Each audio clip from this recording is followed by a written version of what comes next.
Fastest growing brands are obsessed about AOV and increasing it because they know that CAC will inevitably increase every month, every quarter. But what can be done to offset that CAC is to have an AOV growth which is larger than the CAC which is rising.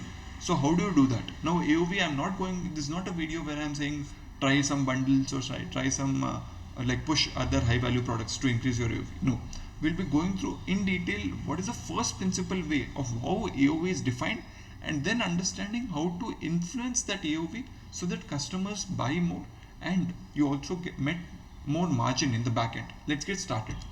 We are not saying the usual route. Okay, a basic at a the most basic level, AOV is made up of 4 components. One, product price. Second, UPT, which is units per transaction. Then 1 minus returns plus discounts. This is the AOV formula. Product price into units per transaction into 1 minus returns plus discounts. Returns plus discounts can be in your percentage terms.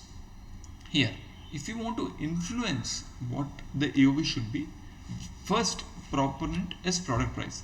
We can either sell a product which is of higher value.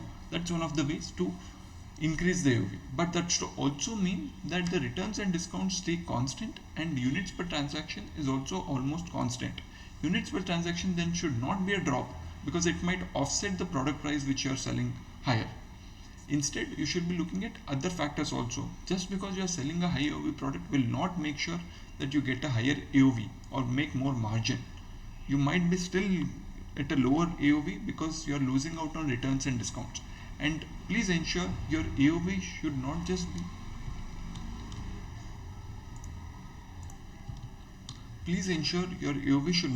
be a particular thing saying that what to look at the Shopify dashboard.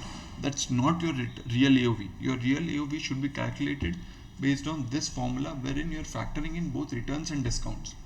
Because otherwise you are adding tax also, and that's not your real AOV. Returns and discounts should be factored in that. Next, in units per transaction, you'll have to influence, like, can people buy more of that product? If it's a particular supplement or something, then this can be influenced by providing tiered discounts, bundle offers, or incentives on additional products. Maybe you buy the second item at 50% off, or say that if you buy 2 items, you get a third item for the next month absolutely free. So all those plays can be played whenever you want to influence the units per transaction. Next, on the returns, I made a detailed video last week on how to actually reduce your returns and make sure that you are actually looking at data. Now, a couple of insights on that would be, if you are selling as a fashion brand which generally has a high return rate, look at returns by design, look at returns by color, look at returns by sizes, and then identify if there is any pattern. Then eliminate or fix that product based on whatever the feedback is. If the returns is because of the color not matching, then maybe fixing the image will help you understand what's going on. Maybe the color is not matching between real and on the website. That will help you with the fixing the image.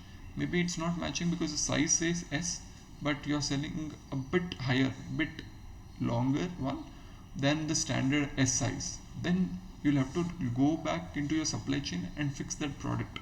That will help you counter the returns. Returns is not just, okay, I'll make the call and confirm whether I want to deliver.